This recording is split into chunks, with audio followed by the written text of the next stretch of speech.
Why do you think the PM at Strava launched the ability to track indoor workouts on their app? Hey everyone, welcome back to another Exponent Product Management mock interview. My name is Kevin Wei, and on today's show we have Elisa. And before we get started, Elisa, can you just tell the audience a little bit about yourself? Hi everyone, my name is Elisa. I'm currently a PM at GrubHub. Been here for a little bit under 2 years, and before this, I used to work at Walmart Labs as a PM there as well. It's awesome to have you. So today let's do a strategy question for this mock. And these are sort of questions that kind of have you put yourself in the shoes of another PM and maybe see why they're making certain decisions. So I'd like to ask you this. Why do you think the PM at Strava launched the ability to track indoor workouts on their app?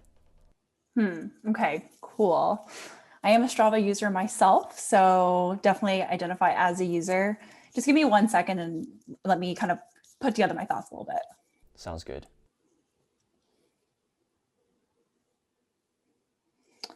Okay, so to answer your question about why the PMS Strava would launch the indoor workout feature, I think I'm going to start a little bit by talking about what the mission statement is for Strava, kind of what their goals are as a company, dive into what their current state products look like prior to this launch, and then also talk about the goals and hypotheses of why they would launch the indoor workout feature. So does that all sound good to you? Yeah, that sounds good. Okay, awesome. So in terms of mission statement, Strava currently is a digital platform that connects athletes through a online network by providing the ability to track their workouts, but mostly it's for outdoor workouts. So I would use Strava if I'm running outside or I'm biking outside. I don't typically use Strava, or didn't know they had the functionality to be honest, to track my indoor workouts, like if I'm running on a treadmill. And the key piece around Strava is that it's building a network for athletes to kind of show the distance in which they've covered during their workout. So if I ran 2 miles, then the GPS will show that I ran 2 miles in the actual footprint of where I ran. So that's kind of the mission of Strava, is to create this online network for athletes. Now, upon the current state of what Strava is, I kind of mentioned this earlier, but it's mostly focused on outdoor workouts. So that GPS tracking capability is something that definitely comes to mind when I think of Strava versus something like Apple Watch. Apple Watch tracks you where you move. They also have the features to look at on your phone to see where you've been, but I definitely use Apple Watch more for an indoor type of workout, whereas Strava identifies more as an outdoor type of tracker.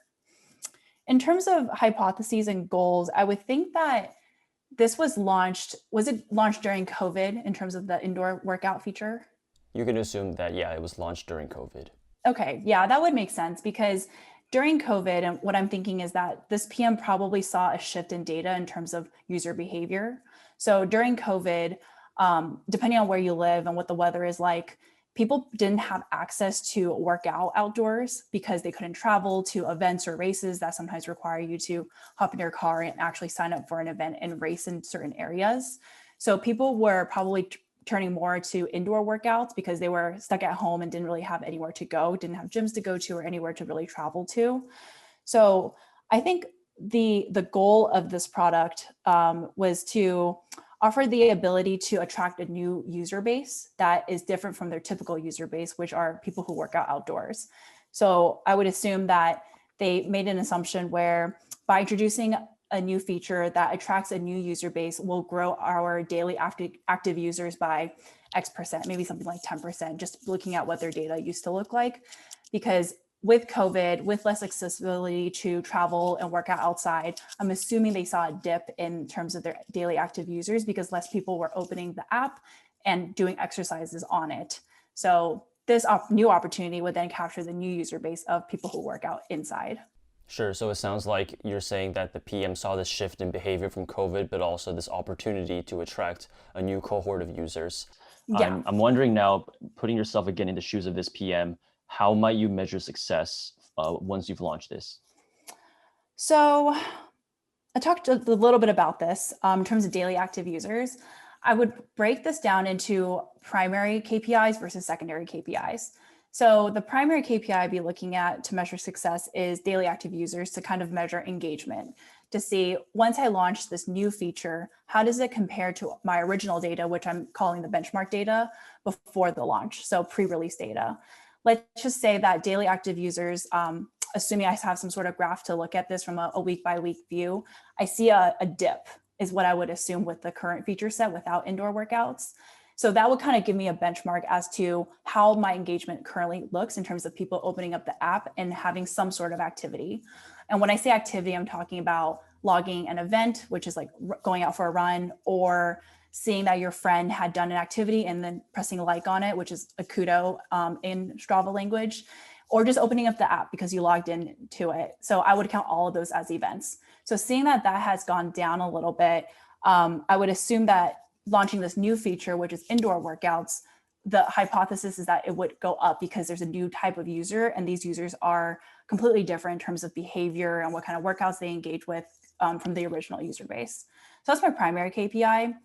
I think secondary KPIs, I would look at sign up rate as one, and then also activity upload rate, I think, is another one that's important. So what I mean by sign up rate is the conversion of a new user from when they discovered the product to actually becoming a user.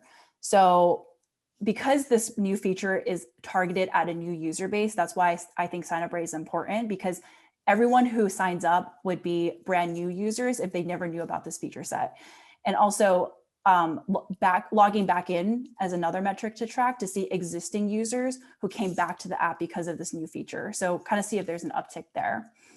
And then another KPI, which I said is activity upload rate. That's to kind of give us a sense of engagement with the app in terms of actually using the activity and the features that are available. So I would want to measure what's the activity upload rate look like right now when there's only outdoor tracking available versus once I launch the indoor tracking abilities. Are people actively logging more activities? Are they working out more? Are they using the new features more compared to the original feature set? So kind of doing a comparison there to see how well this product launch has gone. So I do have another question, but I kind of want to dive into a part here. So I think you mentioned that the main purpose of Strava is to track, or originally the main purpose was to track outdoor workouts. Is that right? The original, yeah, like in terms of original feature sets, yes. So what would you do if post-COVID, after COVID, we see that more and more of our users are now tracking indoor workouts and fewer are going back to outdoor workouts? What does that say to you, and what might you do? I would say that's a really good sign, because that actually means my feature launch with the indoor app was so successful that it overtook our original sort of base feature sets that we've had. So that's a really interesting thing to track. It's definitely something I would want to track. Is everyone's sort of, depending on which region you're in or what country you're in, the situation of COVID is vastly different. So I would monitor that in terms of how each region is performing. So let's just say in the US, we see that the indoor workout features are taking off really well, maybe even better than our outdoor workouts. But then in a different country, maybe Europe, we see that outdoor, the opposite is happening. So I think at that point, I would shift my strategy a little bit. Maybe I would expand the indoor feature set for the US because it makes sense to, but maybe I wouldn't invest in it so much in Europe just because the opposite is happening there. So I think it really depends on the post-release data to see how behavior per region is kind of changing. Interesting. Okay. So thinking now, so now that you've launched the indoor tracking feature, how might you go about and iterate upon this? Okay. So I think I would need to understand the feature a little bit more in terms of what it has. So assuming that I am the PM, how I would launch it in terms of the MVP feature set would just be probably a few types of workouts that I can log that are indoor types. So maybe like yoga or high intensity interval training or boxing, maybe some of the more common types like that. So maybe just a few categories. Let's say I just launched 5 of those. And then if I see that these KPIs are doing well for the indoor app or feature set, I would expand the types of categories that I would be able to track monitoring for. So in terms of boxing, the calories that you burn, the type of workout that is very different from, let's say, yoga, where it's a little bit less cardio intensive. It's your heart rate doesn't go up as much. I would make the tracking different in terms of what exactly I'm monitoring. So when you are iterating upon the feature, what's the user group that you're trying to target? The existing users that already are familiar with the app. So I want to So, make so them more pe sticky. people who are already doing boxing or already doing yoga? Hmm. Yeah, the ones that are already doing the activity themselves, because then they'll see that these features are continuing to reiterate, continuing to get better. And then once we have some sort of testing to be like, this is actually making people more sticky, I would expand the feature set so that there's more types of categories. So maybe there's treadmill running, and that's like a new category number 6 in this, and then continue to grow that feature set in order to cast the wide net, so more and more different types of athletes will get on the platform. But I think there needs to be enough of a reason to expand those categories, and the reason to expand would be because each one has a specific way of monitoring depending on what that workout is meant to track in terms of, is it heart rate, is it calories, like whatever type of metric within the workout is most important for that type of category. So if I were to ask, what are the top 5 items now in the backlog? What might that look like?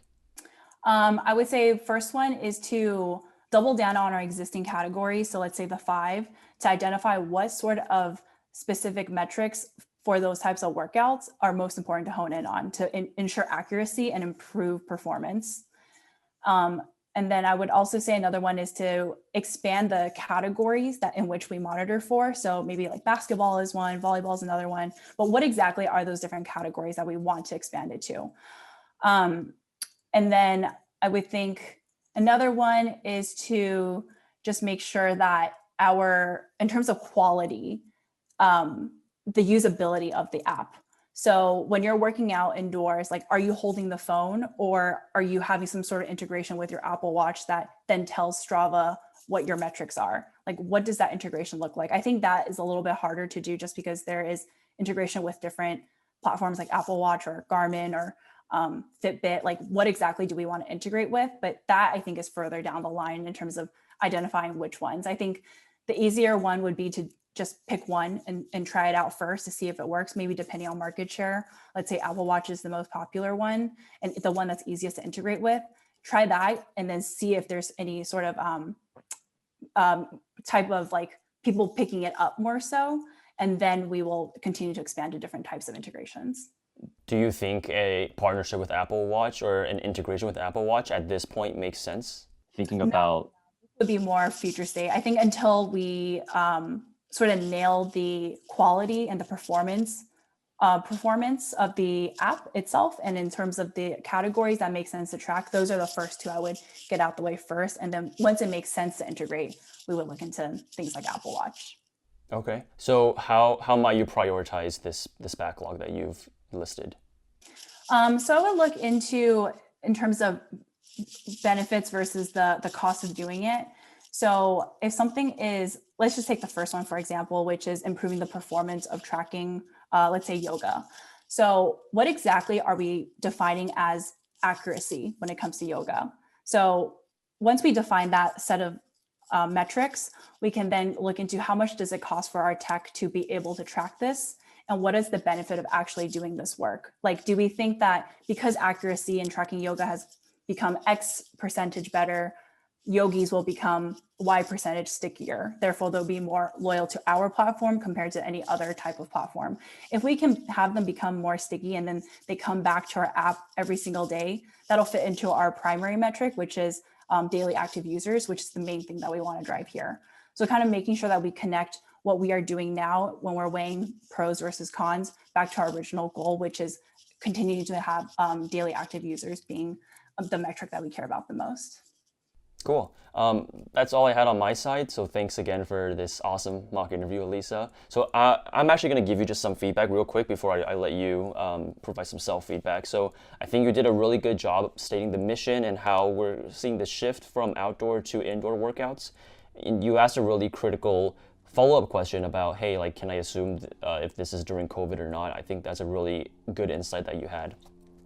One thing that I would say is perhaps be a little bit more focused on the user. I think I had to ask a follow-up question at some point, but proactively just diving deeper into the user. You did do a good job here where you did talk about the outdoor users, but maybe I'm just being a little nitpicky here. And the last one is I think the solutions that you gave for how to iterate on the feature were good, but maybe I would challenge you to maybe take one step further and think outside the box. Maybe there's some VR iterations we can have. Maybe like just think a little bit outside the box. Like it's okay to have one that's maybe like a moonshot. So that's what I had, but I think all in all it was a great mock. So I'd love to hear what sort of self-feedback you would give yourself here, and maybe just some tips and advice for the audience who's preparing for a mock or for preparing for a PM interview. Yeah, for sure. No, I totally agree with that feedback. I think the roadmap question of what the future iterations will look like. I think the first two that I gave, I agree, were more actionable and doable. The third one with the integration, there's so many pieces that come with integration. It's just something you would have to really invest to do and make sure it's worth it. That was a little bit more down the line and didn't have as much weight to be considered earlier when the product is still kind of going through its MVP phase. So I would say that one may not have been the best roadmap idea to mention at this point. That's probably more of a something to bring up later. And in terms of advice for the audience, I think there will always be tricky follow-up questions. And that's when it's the most fun, honestly, to kind of think on your feet. And maybe I could have done a better job with engaging with the interviewer more to make sure that I'm heading down the right path, or if they had any sort of suggestions to maybe head down a different solution, like that could have been fun to do. So I would probably do that more next time. Awesome. Thanks again for the advice, and thanks for taking the time to do this awesome mock PM interview with us. So now for the audience, if you have any comments that you might want to leave about how you might tackle this question, feel free to leave a comment. Otherwise, good luck with your upcoming PM interview. Thanks so much for watching. Don't forget to hit the like and subscribe buttons below to let us know that this video is valuable for you. And of course, check out hundreds more videos just like this at tryexponent.com. Thanks for watching, and good luck on your upcoming interview.